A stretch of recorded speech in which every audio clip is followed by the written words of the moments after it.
नमस्कार दोस्तों, मेरा नाम है रोहित चढ़वाल और आप देख रहे हैं पपलाज एजुकेशन। तो दोस्तों, वीडियो में आगे बढ़ने से पहले मैं आपसे एक छोटी सी रिक्वेस्ट करता हूं। प्लीज़ आप हमारे चैनल पर पहली बार आए हैं तो प्लीज़ चैनल को ज़रूर सब्सक्राइब कीजिए और बेल आइकन को ऑन कीजिए ताकि नोटिफिकेशन आप तक पहुंचती रहे।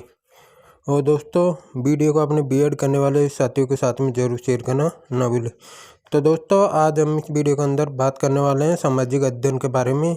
प्रश्न कौशल, जो सूचन कौशल होते हैं वो सामाजिक अध्ययन के अंदर जो कक्षा 6, 7 है, 8 है, 9 है, 10 है, उन सभी की प्रस्तावना कौशल आपको एक ही वीडियो के अंदर इसके अंदर मिलेंगी। तो आप वीडियो को बिल्कुल भी मिस ना करें, शुरू से लेकर एंड तक जरूर देखें। क्योंकि दोस्तों, अगर आप वीडियो को मिनट सेकंड से आगे बढ़ाकर देखोगे तो आपके समझ में नहीं आएगा मैं इसमें क्या क्या बताने वाला हूँ। आपको 20-20 में बहुत कुछ बताऊंगा और आपको इसके अंदर लगभग 100 प्लस प्रस्तावना कौशल आपको मिलेगी। जो भी टॉपिक आपको अच्छा लगे, यहाँ आपके जो कॉलेज में जो टॉपिक दिया है उसके अंतर्गत बनाना चाहते हो आप, तो इसको आपको इसी वीडियो के अंदर मिलेगी। आपको ऐसा कोई चैनल नहीं है जिसके अंदर आपको पूरी टॉपिक की प्रस्तावना कौशल मिल जाए। तो दोस्तों, तो दूसरा जो पहली जो प्रस्तावना कौशल है वो होगी हमारी भारत की जलवायु। तो दोस्तों, इसके अंतर्गत हमें 5 से यानी 10 प्रश्न के मध्य बनाना होता है। तो आप अपने अनुसार इसमें मैंने अगर ज़्यादा भी बना रखे हो तो आप इसमें कम कर सकते हो। ठीक है दोस्तों। तो दोस्तों, प्रश्न कौशल बनाने का जो मेन मकसद होता है, जो टॉपिक होता है उसी के अनुसार हमें प्रश्न बनाना है। जो टॉपिक है उसी के बारे में हमको प्रश्न बनाना है, इसी को हम प्रश्न कौशल कहते हैं। तो दोस्तों, सबसे पहले हम बात करेंगे भारत की जलवायु के बारे में, प्रश्नों के बारे में। तो दोस्तों, पहला प्रश्न हमारा हो जाएगा भारत की जलवायु पर किसका सर्वाधिक प्रभाव पड़ता है। तो हमारा आंसर हो जाएगा मानसूनी हवाओं का। दूसरा प्रश्न हमारा हो जाएगा मानसूनी हवाओं को प्रभाव के कारण भारत की जलवायु कैसी है। तो हमारा उत्तर हो जाएगा मानसूनी जलवायु। तीसरा प्रश्न हमारा हो जाएगा वायुमंडल में दिन प्रतिदिन क्या परिवर्तन होता है। तो हमारा उत्तर हो जाएगा मौसम। चौथा प्रश्न हमारा हो जाएगा जलवायु में क्या क्या शामिल होते हैं। तो हमारा उत्तर हो जाएगा तापमान, वर्षा एवं सूर्य का विकिरण आदि। पांचवा प्रश्न हमारा हो जाएगा मौसमी हवाओं द्वारा हमारे देश में वर्षा होती है उसे क्या कहते हैं। तो हमारा आंसर हो जाएगा मानसून। अगला क्वेश्चन है हमारा छठा, मार्च से मई तक कौन सा मौसम रहता है। तो हमारा उत्तर हो जाएगा गर्मी का। अगला सातवां क्वेश्चन है जून से सितंबर तक कौन सा मौसम रहता है। तो हमारा उत्तर हो जाएगा वर्षा का। आठवां क्वेश्चन है दिसंबर से फरवरी तक कौन सा मौसम रहता है। तो हमारा उत्तर हो जाएगा सर्दी का। अगला नौवां क्वेश्चन है मानसून किस भाषा का शब्द है। तो दोस्तों, हमारा उत्तर हो जाएगा अरबी भाषा का। अगला क्वेश्चन है 10वां विश्व में सबसे अधिक वर्षा कहाँ होती है। तो दोस्तों, हमारा उत्तर हो जाएगा मौसिनराम में। तो दोस्तों, ये पड़ता है हमारे मेघालय के अंतर्गत। तो दोस्तों, इस प्रकार हमारे 10 क्वेश्चन हो गए। इसके बाद में हमें क्या लिखना है, कौशल घटक लिखना है। तो दोस्तों, पहला जो कौशल घटक होगा वो व्याकरण सुंदरता, और दूसरा जो कौशल घटक होगा वो संबंधता का होगा, और तीसरा जो होगा स्त्रानुरूप का होगा, और चौथा जो कौशल घटक होगा सजीवता का होगा, पांचवा पुनरावृत्ति, छठा पूरी कक्षा को संबोधन, सातवां जो कौशल घटक होगा वो उचित गति एवं गिराव होगा, आठवां जो प्रश्न कौशल होगा वो प्रश्नों में तारतम्यता होगी, और नौवां जो प्रश्न कौशल होगा वो प्रश्नों में पर्याप्तता का होगा। तो दोस्तों, इस प्रकार हमें ये कौशल घटक लिखने हैं और टॉपिक में ये सेम कौशल घटक होंगे। तो आपको जो ये रेड पेन का जो ये मैंने लगा रखा है ये नंबर आपको नहीं लिखना, आपको सिर्फ कौशल घटक 9 कौशल घटक लिखना है। ठीक है दोस्तों। तो दोस्तों, यहाँ तक आपको कोई दिक्कत नहीं होगी। तो दोस्तों, अगला जो प्रश्न कौशल है हमारा वो होगा भारत का भौतिक विभाजन प्रदेश, और ये हो जाएगा हमारा कक्षा 6 का टॉपिक। तो दोस्तों, अभी इसके टॉपिक के हम क्वेश्चनों की बात करेंगे। भारत के दक्षिण में कौन सी पर्वत श्रृंखला स्थित है। तो हमारा उत्तर हो जाएगा शिवालिक पर्वत श्रृंखला। दूसरा हमारा क्वेश्चन हो जाएगा भारत का उत्तरी मैदान कैसा है। तो हमारा उत्तर हो जाएगा समतल सतह सपाट। तीसरा हमारा क्वेश्चन हो जाएगा भारत का उत्तरी मैदान किसके लिए उपजाऊ भूमि प्रदान करता है। तो हमारा उत्तर हो जाएगा कृषि के लिए। चौथा क्वेश्चन है भारतीय महामरुतल कहाँ पर स्थित है। तो हमारा उत्तर हो जाएगा भारत के पश्चिम भाग में। पांचवा क्वेश्चन हमारा हो जाएगा प्रायद्वीपीय पठार की आकृति कैसी है। तो हमारा उत्तर हो जाएगा त्रिभुजाकार। छठा जो क्वेश्चन है प्रायद्वीपीय पठार का धरातल कैसा है।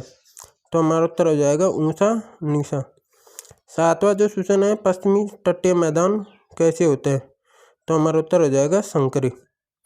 आठवां हमारा क्वेश्चन हो जाएगा पूर्वी तटीय मैदान कैसे होते हैं। तो हमारा उत्तर हो जाएगा चौड़े। नौवां क्वेश्चन है हमारा भारत में कितने द्वीप समूह है। तो हमारा उत्तर हो जाएगा 2। 10वां जो क्वेश्चन होगा हमारा अंतिम वो होगा अरब सागर में कौन सा द्वीप समूह है। तो हमारा उत्तर हो जाएगा लक्षद्वीप द्वीप समूह। तो दोस्तों इसमें भी वही कौशल घटक लिखने हैं आपको जो मैंने पहले बता दिए थे। ठीक है दोस्तों, तो इस प्रकार 9 कौशल घटक हो जाएंगे, आप इनको लिख सकते हो। ठीक है दोस्तों, तो दोस्तों अब हम आगे बढ़ते हैं अगली प्रश्न अगले टॉपिक पे बढ़ते हैं भेदभाव अर्थ प्रभाव एवं संघर्ष। तो दोस्तों इसमें हमारा पहला सेशन हो जाएगा लड़के और लड़कियों में अंतर करना क्या कहलाता है। तो हमारा उत्तर हो जाएगा भेदभाव। दूसरा हमारा सेशन हो जाएगा भेदभाव के आधार पर हम दूसरों से कैसा व्यवहार करते हैं। तो हमारा उत्तर हो जाएगा असमान व्यवहार। तीसरा सेशन हमारा हो जाएगा गरीब लोगों के पास किसकी कमी होती है। तो हमारा उत्तर हो जाएगा साधनों की। चौथा सेशन हमारा हो जाएगा भेदभाव का सबसे महत्वपूर्ण हिस्सा किसका है। तो हमारा उत्तर हो जाएगा जाति व्यवस्था का। अगला क्वेश्चन हमारा हो जाएगा पूर्वाग्रह किसका एक कारण है। तो हमारा उत्तर हो जाएगा भेदभाव का। छठा क्वेश्चन हमारा हो जाएगा समाज में किसका मोटरसाइकिल चलाना सही नहीं माना जाता। तो हमारा उत्तर हो जाएगा लड़कियों का।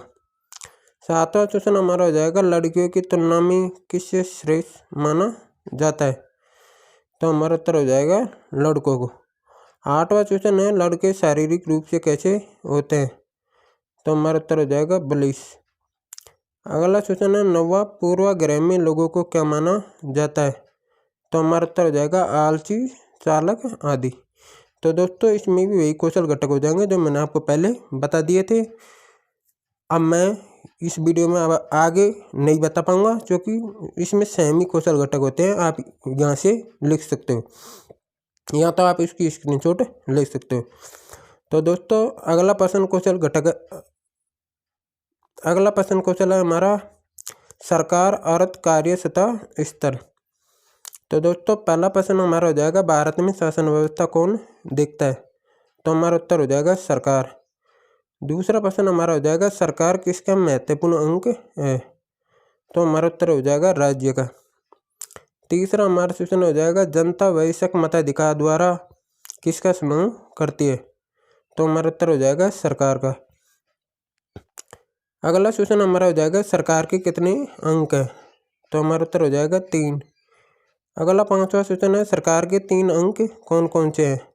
तो हमारा उत्तर हो जाएगा व्यवस्थापिका कार्यपालिका और न्यायपालिका। छठा क्वेश्चन हमारा हो जाएगा न्यायपालिका किसका अंग है सरकार का।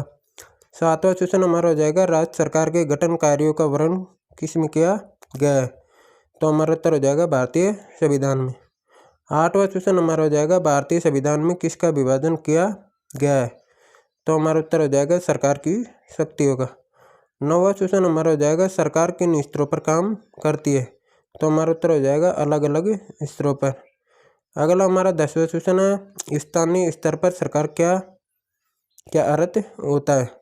तो हमारा उत्तर हो जाएगा गांव शहर मोहल्ले से। ठीक है दोस्तों, तो दोस्तों अगला हमारा प्रश्न कौशल है सरकार के प्रकार एवं कानून। तो दोस्तों पहला प्रश्न हमारा हो जाएगा राज्य सरकार के गठन कार्यों का वर्णन किसमें किया गया है। तो दोस्तों हमारा उत्तर हो जाएगा भारतीय संविधान में। दूसरा क्वेश्चन हमारा हो जाएगा भारतीय संविधान में किसका विभाजन किया गया। तो हमारा उत्तर हो जाएगा सरकार की शक्तियों का। तीसरा क्वेश्चन हमारा हो जाएगा भारत में शासन व्यवस्था कौन देखता है। तो हमारा उत्तर हो जाएगा सरकार।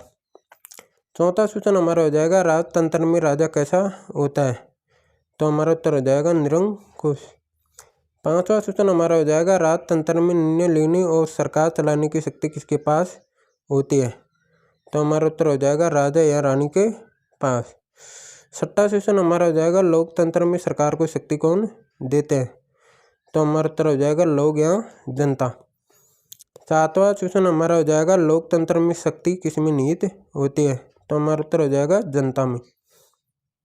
आठवां क्वेश्चन है लोकतंत्र में नेता को किस प्रकार चुना जाता है, तो हमारा उत्तर हो जाएगा वोट देकर।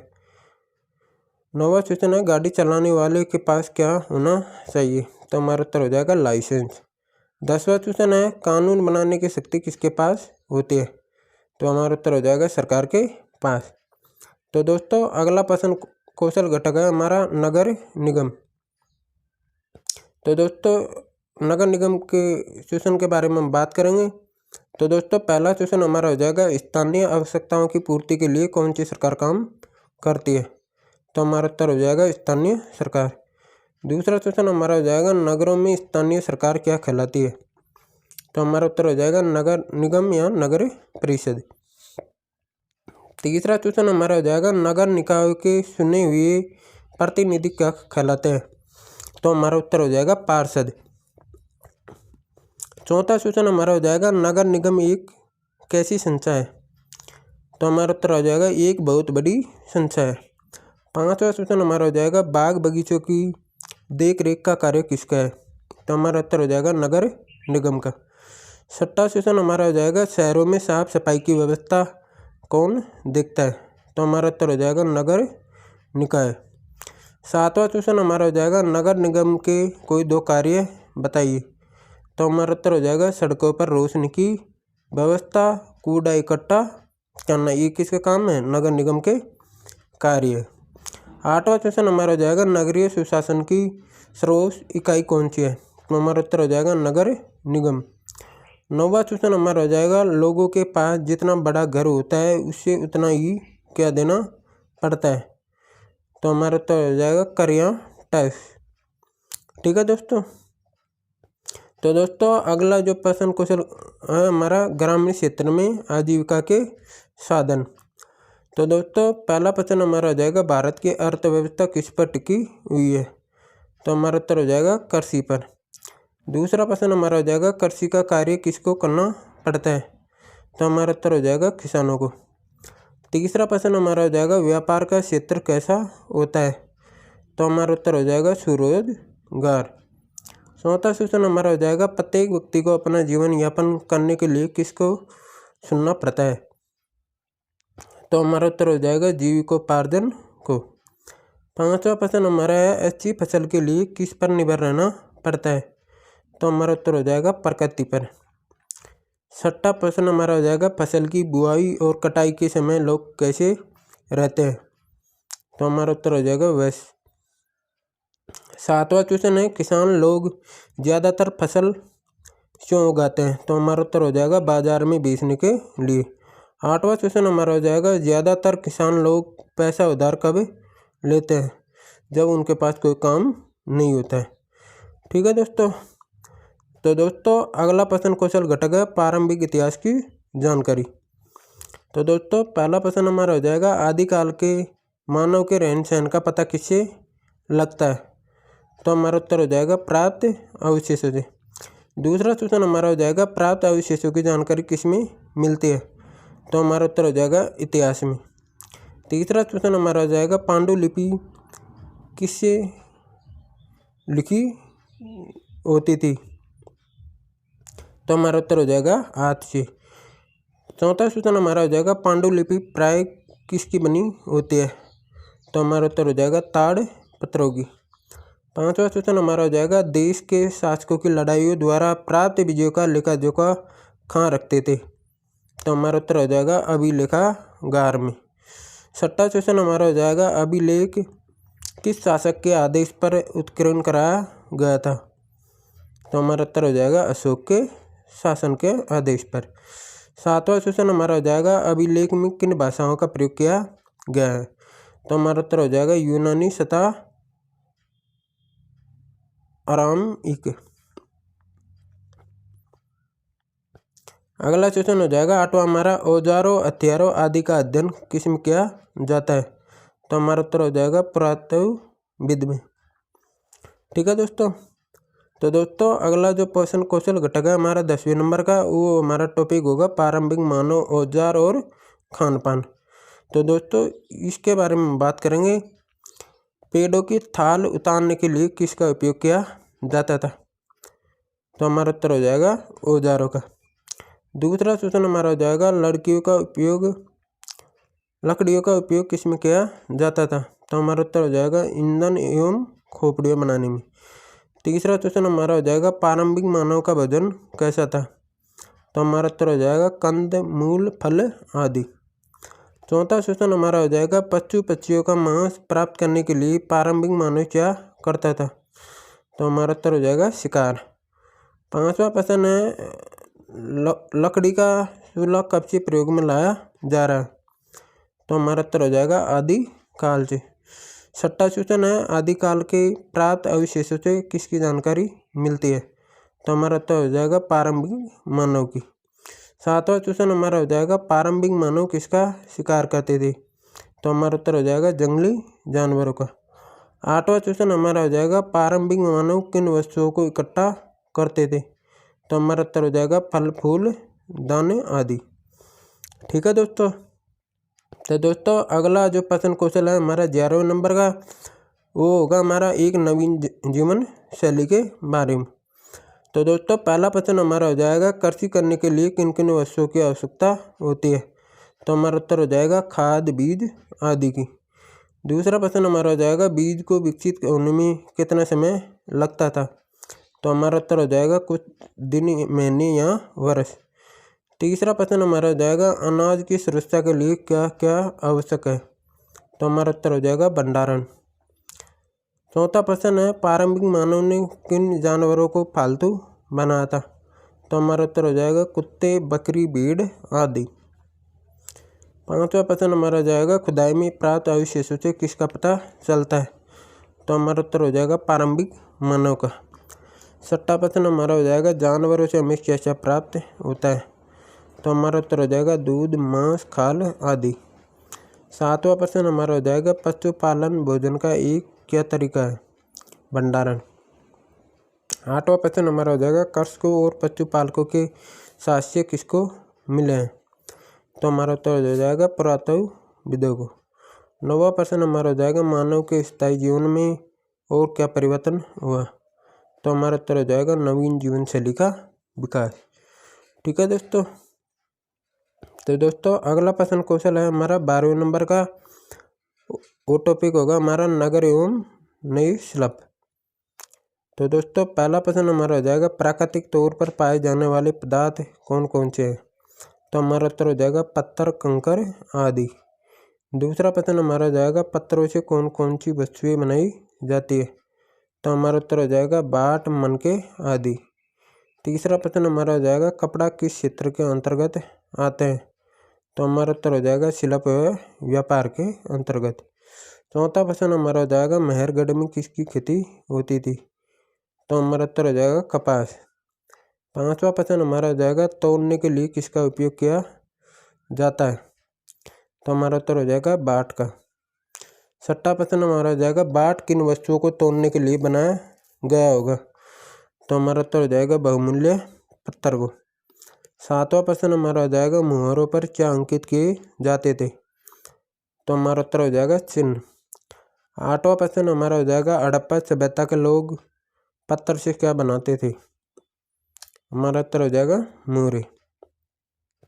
नौवां प्रश्न हमारा हो जाएगा पत्थरों को काट और तराश कर क्या बनाए जाते थे? तो हमारा उत्तर हो जाएगा मनके। अगला क्वेश्चन है 10वां कढ़ाईदार वस्त्र कहाँ पर मिलते हैं? कहाँ पर मिले हैं? तो हमारा उत्तर हो जाएगा मोहनजोदड़ो में। ठीक है दोस्तों। तो दोस्तों अगला जो प्रश्न कौशल है 13वें नंबर का, वो हमारा होगा भारत के प्रमुख महाजन पद। तो दोस्तों मैं आपको बता दूं इसके अंतर्गत कौन कौन से टॉपिक होंगे। पहला जो टॉपिक 13वें नंबर का जो प्रकरण होगा वो हमारा होगा भारत के प्रमुख महाजनपद। फिर इसके बाद में 14वां होगा बौद्ध धर्म। 14वें के बाद में 15वां होगा जैन धर्म। 16वां होगा मौर्य साम्राज्य। 17वां होगा पर्शियन सम्राट अशोक। 18वां होगा गुप्त काल के प्रमुख शासक। 19वां होगा उत्पादक एवं उपभोक्ता। 20वां होगा संविधान की प्रस्तावना। 21वां होगा सौरमंडल, सूर्य एवं ग्रह। 22वां होगा ग्लोब आकार, अंश व अक्षांश। और 23वां होगा हमारा अक्षांश एवं देशांतर रेखाएं। 24वां टॉपिक होगा हमारा पृथ्वी की गतियाँ। 25वां टॉपिक होगा हमारा मानचित्र के प्रकार। 26वां टॉपिक होगा हमारा पृथ्वी के प्रमुख परिमंडल। 27वां टॉपिक होगा हमारा भारत की भौगोलिक रिस्थिति। 28वां प्रकरण हमारा होगा दक्षिण भारत के राजवंश। 29वां टॉपिक होगा हमारा चोल वंश। चोल वंश के बाद में हमारा 30वां टॉपिक होगा उत्तर भारत के राजवंश। तो दोस्तों मैं आपको वापिस बता देता हूँ जो टॉपिक आपके काम के हैं वो आप देख सकते हो, अगर है इस वीडियो के अंदर तो आप बना सकते हो। 31वां जो टॉपिक है वो होगा हमारा राजस्थान के शूरवीर। 32वां जो टॉपिक होगा वो होगा हमारा महाराणा प्रताप। 33वां जो टॉपिक होगा वो हमारा होगा कला व स्थापत्य। 34वां जो टॉपिक होगा वो हमारा होगा लोक नृत्य। 35वां जो टॉपिक होगा वो होगा हमारा वीर शिवाजी। 36वां जो टॉपिक होगा वो हमारा होगा गुरु गोविंद सिंह। 37वां जो टॉपिक होगा वो हमारा होगा जैव मंडल। 38वां जो टॉपिक होगा वो हमारा होगा परितंत्र। अगला जो 39वां टॉपिक होगा वो होगा हमारा पृथ्वी की इतला कृतियाँ। 40वां जो टॉपिक होगा वो होगा हमारा वायुमंडल। 41वां जो टॉपिक होगा वो होगा हमारा जल के प्रकार। 42वां जो टॉपिक होगा वो होगा हमारा जल प्रदूषण। 43वां जो टॉपिक होगा वो होगा हमारा जल संरक्षण। 44वां जो टॉपिक होगा वो होगा हमारा समाज। 45वां जो टॉपिक होगा वो होगा हमारे सरकार की शक्तियाँ। 46वां जो टॉपिक होगा वो होगा हमारे संचार के माध्यम। 47वां जो टॉपिक होगा वो होगा हमारा प्राकृतिक संसाधन। 48वां जो टॉपिक होगा वो होगा हमारे संसाधन का अर्थ एवं प्रकार। 49वां जो टॉपिक होगा वो होगा हमारा भूमि। 50वां नंबर का जो टॉपिक होगा वो होगा हमारा प्राकृतिक वनस्पति और वन्य जीव। 51वां जो टॉपिक होगा वो होगा हमारा खनिज अर्थ एवं प्रकार। 52वां जो टॉपिक होगा वो होगा हमारा ऊर्जा के परंपरागत सूत्र। 53वां जो टॉपिक होगा वो होगा हमारा ऊर्जा के खैर परंपरागत सूत्र। 54वां जो टॉपिक होगा वो होगा हमारा निर्वाह कृषि के प्रकार। 55वां जो टॉपिक होगा वो होगा हमारा वाणिज्य कृषि के प्रकार। 56वां नंबर का जो टॉपिक होगा वो होगा हमारा जनसंख्या। और 57वें नंबर का जो टॉपिक होगा वो होगा हमारा भारतीय संविधान। 58वें नंबर का जो टॉपिक होगा वो होगा हमारा भारतीय संविधान के लक्षण। 59वां जो टॉपिक होगा वो होगा हमारा भारतीय धर्म निरपेक्षता। 60वें नंबर का जो टॉपिक होगा वो होगा हमारा सरकार का चुनाव। 61वां जो टॉपिक होगा वो होगा हमारा कानून का शासन। 62वां जो टॉपिक होगा वो होगा हमारा न्यायपालिका की भूमिका। 63वें नंबर का जो टॉपिक होगा वो होगा हमारा न्यायपालिका की संरचना। 64वां जो प्रश्न होगा वो होगा हमारा पानी जीवन का अधिकार। 65वां जो टॉपिक होगा वो होगा हमारा सुरक्षा कानूनों का क्रियान्वयन। 66वें नंबर का जो टॉपिक होगा वो होगा हमारा ईस्ट इंडिया कंपनी। 67वें नंबर का जो टॉपिक होगा वो होगा हमारा प्लासी का युद्ध। 68वें नंबर का जो टॉपिक होगा वो होगा हमारा नील विद्रोह। 69वें नंबर का जो टॉपिक होगा वो होगा हमारा अंग्रेजों का आदिवासियों पर प्रभाव। 70वें नंबर का जो टॉपिक होगा वो होगा हमारा बिरसा आंदोलन। 71वें नंबर का जो टॉपिक होगा वो होगा हमारा 1857 की क्रांति। 72वें नंबर का जो टॉपिक होगा वो होगा हमारा सैनिक विद्रोह। 73वें नंबर का जो टॉपिक होगा वो होगा हमारा भारतीय कपड़े का पतन। 74वें नंबर का जो टॉपिक होगा वो होगा हमारा अंग्रेजी शिक्षा। 75वें नंबर का जो टॉपिक होगा वो होगा हमारा राजस्थान के प्रमुख उद्योग। 77वें नंबर का जो टॉपिक होगा वो होगा हमारा संसद। 77वें नंबर का जो टॉपिक होगा वो होगा हमारा राजा राममोहन राय। 78वें नंबर का जो टॉपिक होगा वो होगा हमारा स्वामी विवेकानंद। 79वें नंबर का जो टॉपिक होगा वो होगा हमारा हिमालय प्रवास। 80 नंबर का जो टॉपिक होगा वो होगा हमारा उत्तरी मैदान। 81 नंबर का जो टॉपिक होगा वो होगा हमारा थार का मारुतल। 82 नंबर का जो टॉपिक होगा वो होगा हमारा हिमालय की नदियाँ। 83 नंबर का जो टॉपिक होगा वो होगा हमारा भारत की जलवायु। 84 नंबर का जो टॉपिक होगा वो होगा हमारा भारत का मानसून। 85 नंबर का जो टॉपिक होगा वो होगा हमारा प्राकृतिक वनस्पति। 86वें नंबर का जो टॉपिक होगा वो होगा हमारा भारतीय संविधान। 87 नंबर का जो टॉपिक होगा वो होगा हमारा लोकतंत्र। 88 नंबर का जो टॉपिक होगा वो होगा हमारा प्रधानमंत्री और मंत्री परिषद। 79 नंबर का जो टॉपिक होगा वो होगा हमारा राष्ट्रपति। 90 नंबर का जो टॉपिक होगा वो होगा हमारा न्यायपालिका। 91 नंबर का जो टॉपिक होगा वो होगा हमारा लोकतंत्र में अधिकार। 92 नंबर का जो टॉपिक होगा वो होगा हमारा फ्रांस में क्रांति। 93 नंबर का जो टॉपिक होगा वो होगा हमारे फ्रांस में संवैधानिक राजतंत्र। 94 नंबर का जो टॉपिक होगा वो होगा हमारे फ्रांस में महिलाओं द्वारा क्रांति।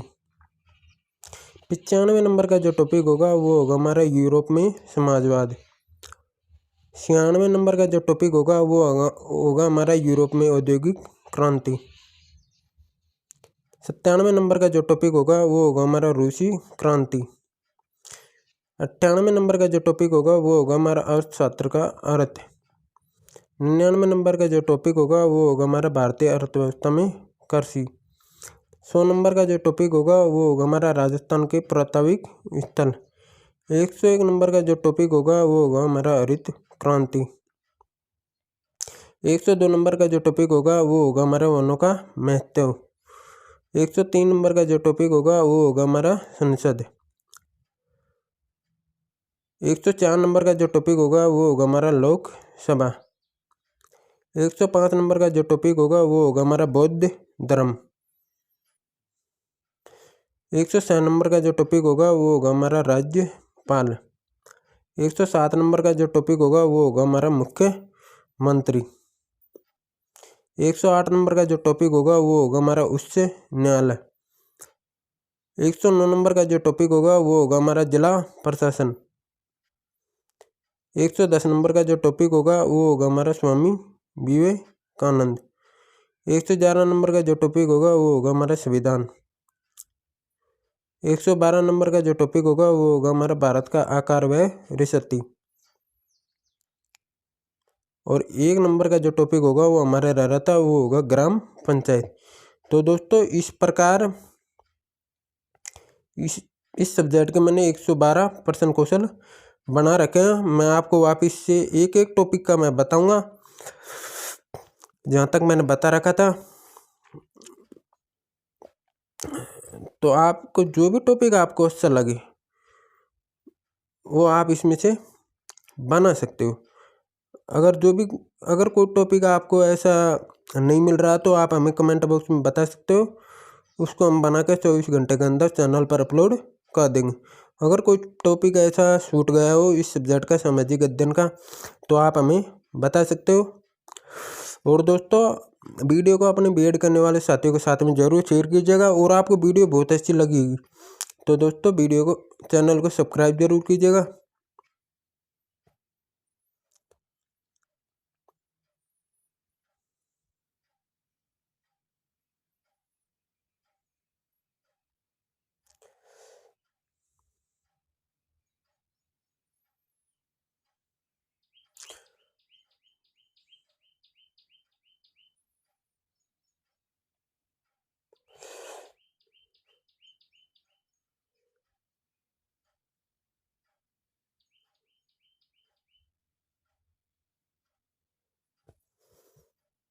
तो दोस्तों अब हम बात करेंगे भारत के प्रमुख महाजन पद के प्रश्न कौशल के बारे में।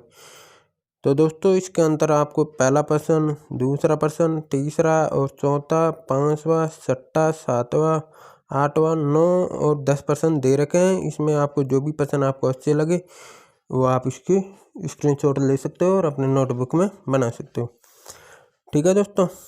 तो दोस्तों अगला जो प्रश्न क्वेश्चन होगा हमारा 14वें नंबर का जो टॉपिक होगा वो होगा हमारा बौद्ध धर्म। तो दोस्तों पहला प्रश्न हमारा होगा बौद्ध धर्म के संस्थापक कौन थे। तो हमारा उत्तर हो जाएगा महात्मा बुद्ध। दूसरा प्रश्न हमारा हो जाएगा महात्मा बुद्ध की माता का क्या नाम था, तो हमारा उत्तर हो जाएगा माँ माया। तीसरा प्रश्न हमारा हो जाएगा महात्मा बुद्ध का जन्म कहाँ पर हुआ, तो हमारा उत्तर हो जाएगा कपिलवस्तु की लुम्बिनी नामक स्थान पर हुआ था। चौथा प्रश्न हमारा हो जाएगा महात्मा बुद्ध के पिता का नाम क्या था, तो हमारा उत्तर हो जाएगा शत्रुघ्न। पांचवा प्रश्न हमारा हो जाएगा महात्मा बुद्ध कैसे व्यक्ति थे, तो हमारा उत्तर हो जाएगा क्षत्रिय। छठा प्रश्न हमारा हो जाएगा महात्मा बुद्ध ने कौन सी अवस्था में घर के सुखों को छोड़ दिया था, तो हमारा उत्तर हो जाएगा विवाह अवस्था में। सातवां प्रश्न हमारा हो जाएगा बुद्ध ने सामान्य शिक्षा को किस भाषा में दी है, तो हमारा उत्तर हो जाएगा प्राकृत भाषा में। आठवां प्रश्न हमारा हो जाएगा बुद्ध ने शिक्षा को किससे अपनाने की बात कही, तो हमारा उत्तर हो जाएगा अपने विवेक से। नौवां प्रश्न हमारा हो जाएगा संदात्मक या गण से संबंधित कौन कौन थे, तो हमारा उत्तर हो जाएगा महात्मा बुद्ध एवं महावीर। 10वां प्रश्न हमारा हो जाएगा महात्मा बुद्ध ने तपस्या कहाँ पर की थी, तो हमारा उत्तर हो जाएगा बोधगया बिहार में। तो दोस्तों अगला जो प्रश्न को चला हमारा 15वें नंबर का वो हो जाएगा जैन धर्म। तो दोस्तों पहला प्रश्न हमारा हो जाएगा मानव जीवन को श्रेष्ठ बनाने वाला तत्व कौन सा है, तो हमारा उत्तर हो जाएगा धर्म। दूसरा प्रश्न हमारा हो जाएगा वैदिक दर्शन के पश्चात किस दर्शन का उदय हुआ, तो हमारा उत्तर हो जाएगा जैन दर्शन का। तीसरा प्रश्न हमारा हो जाएगा जैन धर्म कब का है, तो हमारा उत्तर हो जाएगा प्राचीन काल का। चौथा प्रश्न हमारा हो जाएगा जैन धर्म में कितने तीर्थक हुए हैं, तो हमारा उत्तर हो जाएगा 24 तीर्थक। पांचवा प्रश्न हमारा हो जाएगा ज्ञान को साधारण शब्दों में क्या कहते हैं, तो हमारा उत्तर हो जाएगा शिक्षा। छठा प्रश्न हमारा हो जाएगा जैन धर्म की सच्चाई कैसी थी, तो हमारा उत्तर हो जाएगा सरल। सातवां प्रश्न हमारा हो जाएगा प्रत्येक स्त्री पुरुष को सत्य जानने के लिए क्या करना चाहिए, तो हमारा उत्तर हो जाएगा घर छोड़ देना चाहिए। आठवां प्रश्न हमारा हो जाएगा आत्मा की बात कौन कहते हैं, तो हमारा उत्तर हो जाएगा दर्शन। फसलों की रक्षा करने के लिए कीड़े मकोड़ों को कौन मारता था, तो हमारा उत्तर हो जाएगा किसान। अगला क्वेश्चन हमारा 10वां हो जाएगा जैन धर्म किन किन स्थानों में फैल गया था, तो हमारा उत्तर हो जाएगा उत्तर भारत गुजरात आदि में। अगला टॉपिक हो जाएगा हमारा 16वें नंबर का प्रश्न कौशल मौर्य साम्राज्य। तो दोस्तों पहला प्रश्न हमारा हो जाएगा नंद वंश को किसने नष्ट किया था, तो हमारा उत्तर हो जाएगा चंद्रगुप्त मौर्य ने।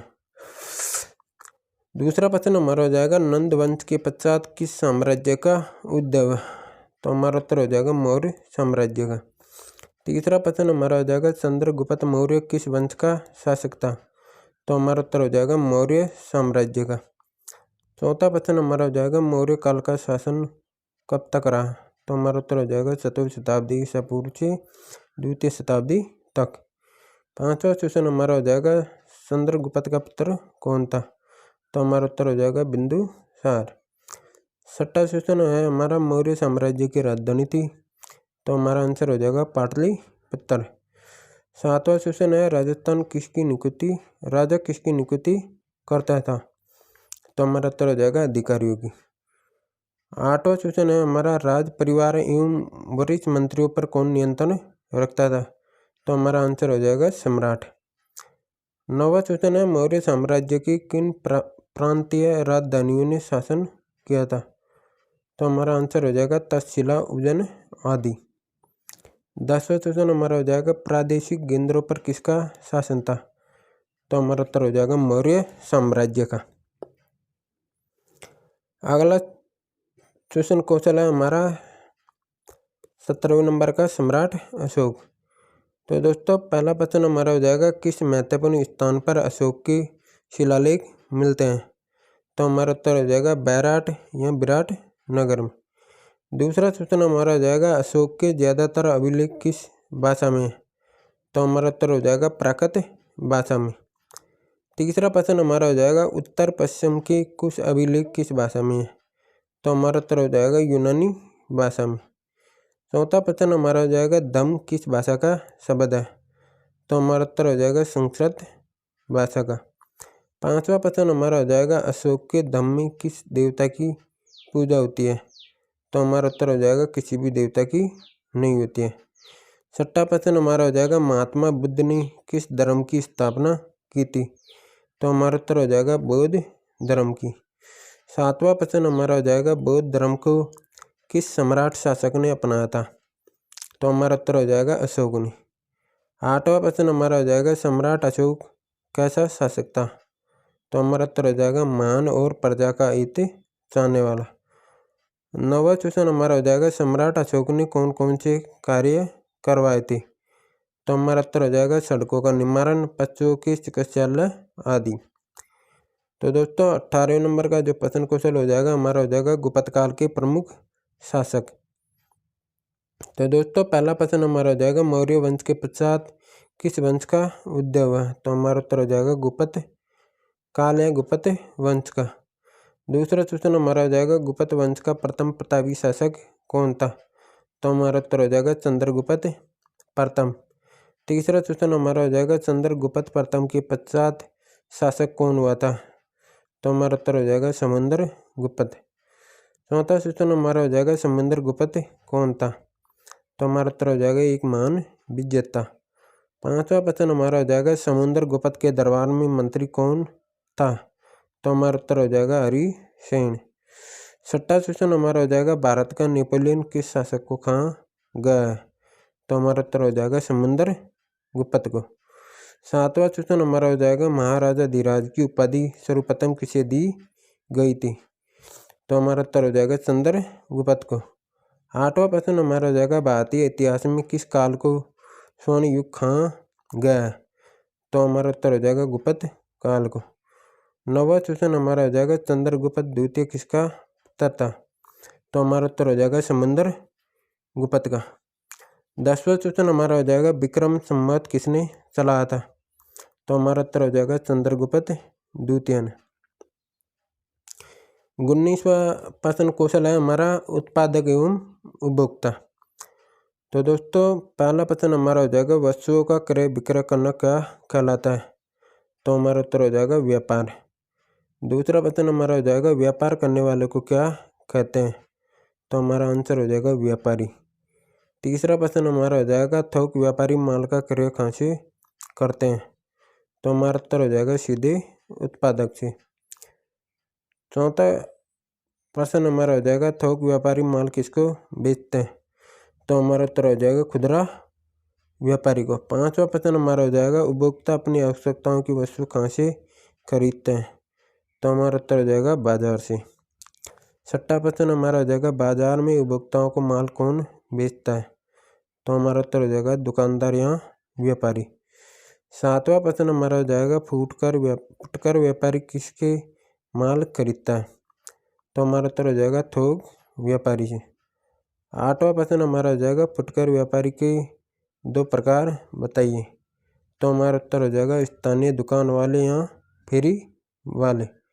9वां प्रश्न हमारा हो जाएगा उपभोक्ता संरक्षण अधिनियम कब बना था? तो हमारा आंसर हो जाएगा 1986 में। ठीक है दोस्तों। तो दोस्तों अगला जो प्रश्न क्वेश्चन वो होगा हमारा संविधान की प्रस्तावना। तो दोस्तों पहला प्रश्न हमारा हो जाएगा हमें कौन सी नागरिकता प्राप्त है? तो हमारा उत्तर हो जाएगा भारतीय। दूसरा क्वेश्चन हमारा हो जाएगा संविधान की प्रस्तावना में प्रथम शब्द है? तो हमारा उत्तर हो जाएगा हम भारत के लोग। तीसरा प्रश्न हमारा हो जाएगा भारतीय संविधान किसका संविधान है? तो हमारा उत्तर हो जाएगा जनता का। चौथा प्रश्न हमारा हो जाएगा हमें कितने मौलिक अधिकार दिए गए? तो हमारा उत्तर हो जाएगा 6। 5वां प्रश्न हमारा हो जाएगा कौन सा शिष्ट मंडल भारत आया था? तो हमारा उत्तर हो जाएगा कैबिनेट मिशन। 6वां प्रश्न हमारा हो जाएगा कैबिनेट मिशन ने किसका निर्माण किया था? तो हमारा उत्तर हो जाएगा संविधान निर्माती सभा का। 7वां प्रश्न हमारा हो जाएगा संविधान के अनुसार अंतिम शक्ति किसमें निहित है? तो हमारा उत्तर हो जाएगा भारतीय जनता में। 8वां प्रश्न हमारा हो जाएगा हमारे देश में कितने वर्ष बाद चुनाव होते हैं? तो हमारा उत्तर हो जाएगा 5 वर्ष बाद। 21वां प्रश्न क्वेश्चन हमें हमारा टॉपिक है सौरमंडल सूर्य एवं ग्रह। तो हमारा पहला प्रश्न हमारा हो जाएगा सौरमंडल कहाँ स्थित है। तो हमारा उत्तर हो जाएगा आकाश गंगा में। दूसरा प्रश्न हमारा हो जाएगा सौरमंडल का क्या अर्थ है। तो हमारा उत्तर हो जाएगा सूर्य। तीसरा क्वेश्चन हमारा आ जाएगा सौरमंडल का मुख्य कौन होता है। तो हमारा आंसर हो जाएगा सूर्य। चौथा क्वेश्चन है आधुनिक वैज्ञानिक के अनुसार सौरमंडल की आयु कितनी है। तो हमारा आंसर हो जाएगा 460 करोड़ वर्ष। पांचवा क्वेश्चन हमारा हो जाएगा सूर्य पृथ्वी से लगभग कितने किलोमीटर दूर है। तो हमारा उत्तर हो जाएगा 15 करोड़ किलोमीटर। छठा क्वेश्चन हमारा हो जाएगा सौरमंडल को कौन बांधे रखता है। तो हमारा उत्तर हो जाएगा सूर्य। सातवां क्वेश्चन हमारा हो जाएगा पृथ्वी को प्रकाश और ऊर्जा कहाँ से प्राप्त होती है। तो हमारा उत्तर हो जाएगा सूर्य से। आठवां क्वेश्चन हमारा हो जाएगा सूर्य के चारों ओर अपनी कक्षा में चक्कर लगाने वाले पिंड कौन से हैं। तो हमारा उत्तर हो जाएगा ग्रह। नौवां क्वेश्चन हमारा हो जाएगा पृथ्वी का जुड़वा ग्रह किसे माना जाता है। तो हमारा उत्तर हो जाएगा शुक्र ग्रह को। 10वां क्वेश्चन हमारा हो जाएगा 52वां ग्रह कौन से ग्रह को कहते हैं। तो हमारा उत्तर हो जाएगा प्लूटो को। ठीक है दोस्तों। तो दोस्तों अगला जो प्रश्न क्वेश्चन है हमारा वो होगा ग्लोब आकार अंश व अक्षांश के बारे में। तो दोस्तों पहला प्रश्न हमारा हो जाएगा पृथ्वी का वास्तविक आकार किसके समान है। तो हमारा उत्तर हो जाएगा ग्लोब के समान। दूसरा प्रश्न हमारा हो जाएगा ग्लोब द्वारा किसका आकार सही दिखाया जा सकता है। तो हमारा उत्तर हो जाएगा देशों महाद्वीपों व महासागरों का। तीसरा प्रश्न हमारा हो जाएगा छोटे ग्लोब का उदाहरण बताइए। तो हमारा उत्तर हो जाएगा गुब्बारे जैसा। चौथे नंबर का प्रश्न हमारा हो जाएगा ग्लोब अपने स्थान पर इसी प्रकार से पृथ्वी का घूमना क्या कहलाता है। तो हमारा उत्तर हो जाएगा पांचवा प्रश्न हमारा हो जाएगा ग्लोब के ध्रुव के नाम बताइए। तो हमारा उत्तर हो जाएगा उत्तर तथा दक्षिण ध्रुव। छठा प्रश्न हमारा हो जाएगा ग्लोब पर सुई कितने बिंदुओं से होकर गुजरती है। तो हमारा उत्तर हो जाएगा 2 बिंदुओं से। सातवां प्रश्न हमारा हो जाएगा उत्तरी गोलार्ध व दक्षिणी गोलार्ध के मध्य कितने डिग्री का अंश बनता है। तो हमारा उत्तर हो जाएगा 180 डिग्री का अंश। आठवां प्रश्न हमारा हो जाएगा 180 डिग्री का अंश से किसका निर्माण होता है। तो हमारा उत्तर हो जाएगा अक्षांश का। नौवां प्रश्न हमारा हो जाएगा 90 डिग्री के उत्तरी अक्षांश को क्या कहते हैं। तो हमारा उत्तर हो जाएगा उत्तरी ध्रुव। 10वां क्वेश्चन हमारा हो जाएगा 90 डिग्री के दक्षिणी अक्षांश को क्या कहते हैं। तो हमारा उत्तर हो जाएगा दक्षिणी ध्रुव। ठीक है दोस्तों। तो दोस्तों अगला जो प्रश्न क्वेश्चन है हमारा अक्षांश एवं देशांतर रेखाओं के बारे में। तो दोस्तों पहला प्रश्न हमारा हो जाएगा उत्तरी गोलार्ध व दक्षिणी गोलार्ध के मध्य कितनी डिग्री का अंश बनता है। तो हमारा उत्तर हो जाएगा 180 डिग्री का। दूसरा प्रश्न हमारा हो जाएगा 180 डिग्री के अंश से किसका निर्माण होता है। तो हमारा उत्तर हो जाएगा अक्षांश का। तीसरा प्रश्न हमारा हो जाएगा ग्लोब पर दिखाई देने वाली आड़ी रेखाओं को क्या कहते हैं। तो हमारा उत्तर हो जाएगा अक्षांश रेखाएं। चौथा प्रश्न हमारा हो जाएगा 23.5 डिग्री दक्षिणी अक्षांश रेखाओं को क्या कहते हैं। तो हमारा उत्तर हो जाएगा मकर रेखा। पांचवा प्रश्न हमारा हो जाएगा 23.5 डिग्री उत्तरी अक्षांश रेखाओं को क्या कहते हैं। तो हमारा उत्तर हो जाएगा कर्क रेखा। छठा क्वेश्चन हमारा हो जाएगा देशांतर रेखा किस दिशा में खींची जाती है। तो हमारा उत्तर हो जाएगा पूर्व से पश्चिम। पूर्व से पश्चिम रेखाओं को मिलाने पर किस रेखा का निर्माण होता है। तो हमारा उत्तर हो जाएगा देशांतर रेखा का। आठवां क्वेश्चन हमारा हो जाएगा अक्षांश रेखाओं के अलावा किस रेखा की लंबाई समान होती है। तो हमारा आंसर हो जाएगा देशांतरीय यमांतर की।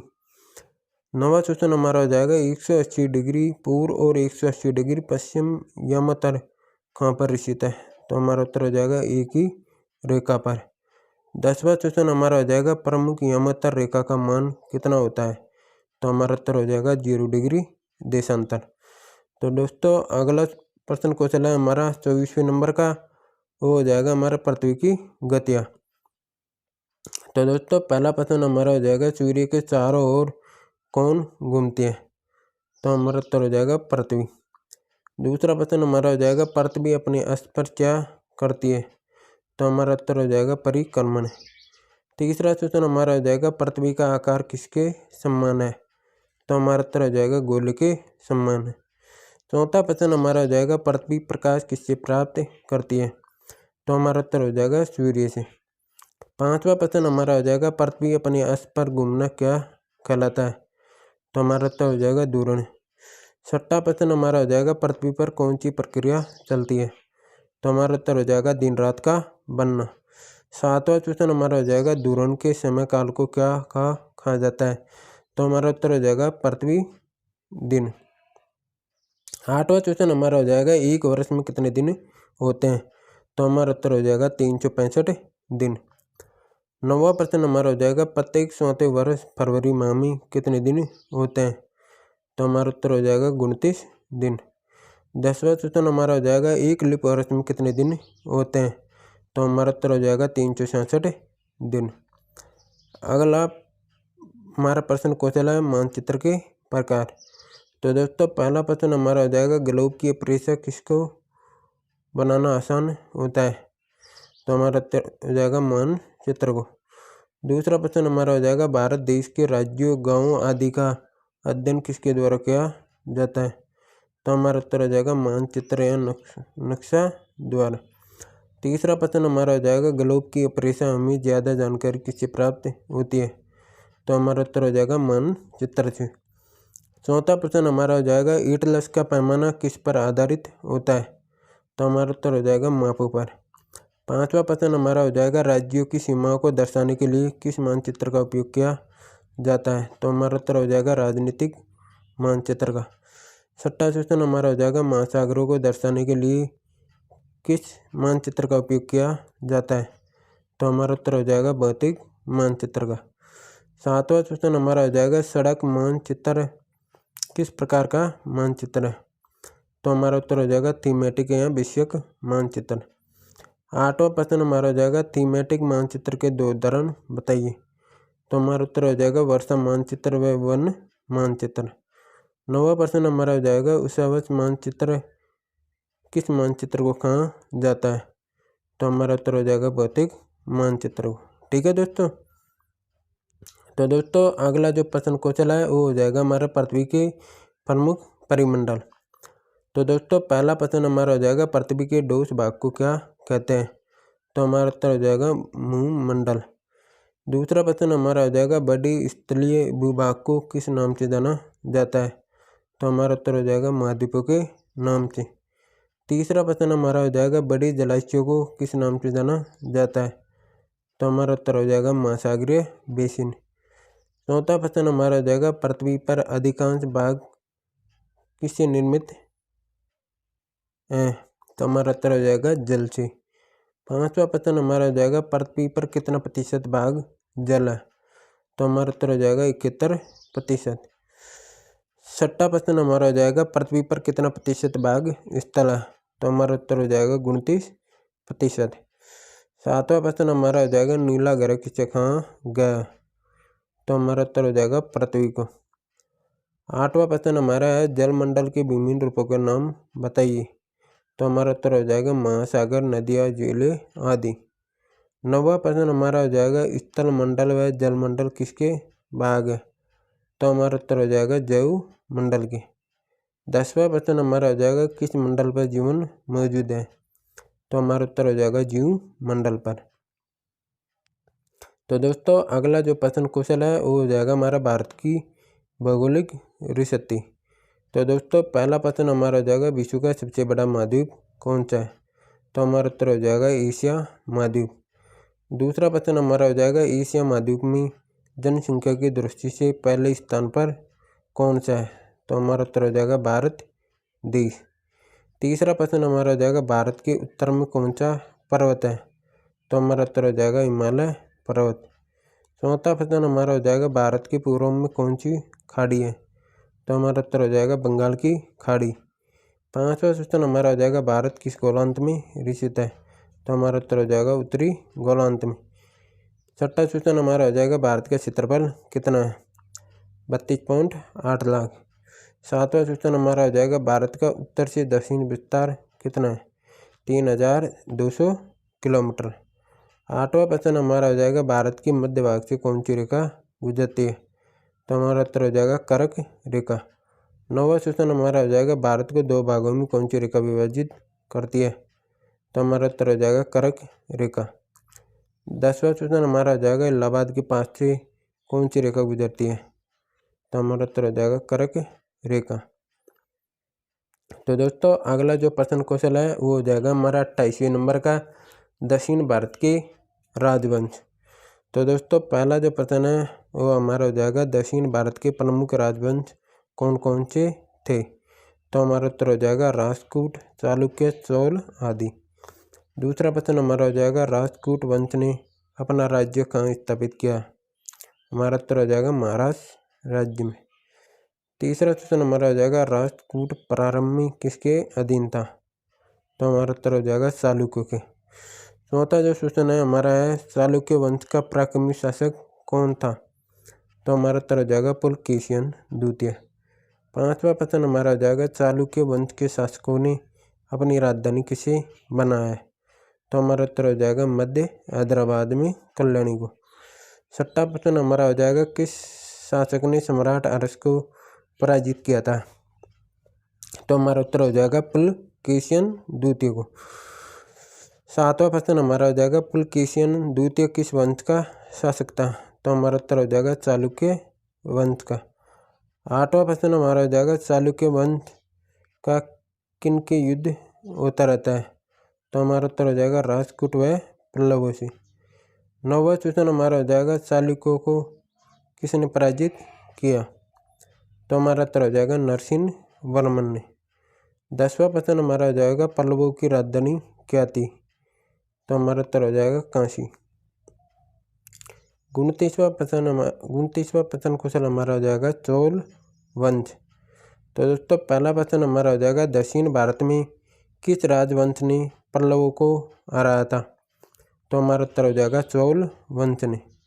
दूसरा प्रश्न हमारा हो जाएगा चोल वंश का सबसे प्रतापी शासक कौन था? तो हमारा उत्तर हो जाएगा राजेंद्र प्रथम।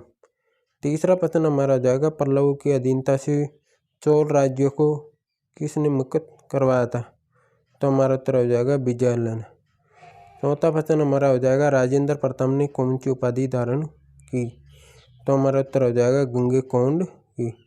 5वां प्रश्न हमारा हो जाएगा चोलों ने राज्य को किस में विभाजित किया है? तो हमारा उत्तर हो जाएगा मंडल तथा नाडु में। 6वां प्रश्न हमारा हो जाएगा ग्राम सभाएं कौन कौन से कार्य दिखती थी? तो हमारा उत्तर हो जाएगा न्याय, कानून व दान का। 7वां क्वेश्चन हमारा हो जाएगा दक्षिण भारत की प्रमुख भाषाएं कौन कौन सी थी? तो हमारा उत्तर हो जाएगा तमिल व संस्कृत। 8वां प्रश्न हमारा हो जाएगा विद्या का बड़ा केंद्र कौन सा था? तो हमारा उत्तर हो जाएगा काशी। 9वां प्रश्न हमारा हो जाएगा मूर्तियाँ किसकी बनी होती थी? तो हमारा उत्तर हो जाएगा पत्थर या कांसे की। तीसरा प्रश्न कौशल है हमारा उत्तर भारत के राजवंश। तो दोस्तों पहला प्रश्न हमारा हो जाएगा राजा मिहिर भोज किस वंश का शासक था? तो हमारा उत्तर हो जाएगा पतियार वंश का। दूसरा प्रश्न हमारा हो जाएगा पतियार वंश का सबसे शक्तिशाली शासक कौन था? तो हमारा उत्तर हो जाएगा राजा मिहिर भोज। तीसरा प्रश्न हमारा हो जाएगा मिहिर भोज ने कितने वर्ष तक शासन किया? तो हमारा उत्तर हो जाएगा 50 वर्ष। चौथा प्रश्न हमारा हो जाएगा पतियारों को हराकर किसने कन्नौज पर अधिकार किया था? तो हमारा उत्तर हो जाएगा चंद्रदेव ने। 5वां प्रश्न हमारा हो जाएगा गढ़वाल वंश का अंतिम शासक कौन था? तो हमारा उत्तर हो जाएगा जयचंद। 6वां प्रश्न हमारा हो जाएगा मोहम्मद गौरी किस वंश का शासक था? ये हमारा उत्तर हो जाएगा गौर वंश का। 7वां प्रश्न हमारा हो जाएगा तराइन के प्रथम युद्ध में किस शासक की जीत हुई? तो हमारा उत्तर हो जाएगा पृथ्वीराज की। 8वां प्रश्न हमारा हो जाएगा पृथ्वीराज किस वंश का शासक था? तो हमारा उत्तर हो जाएगा चौहान वंश का।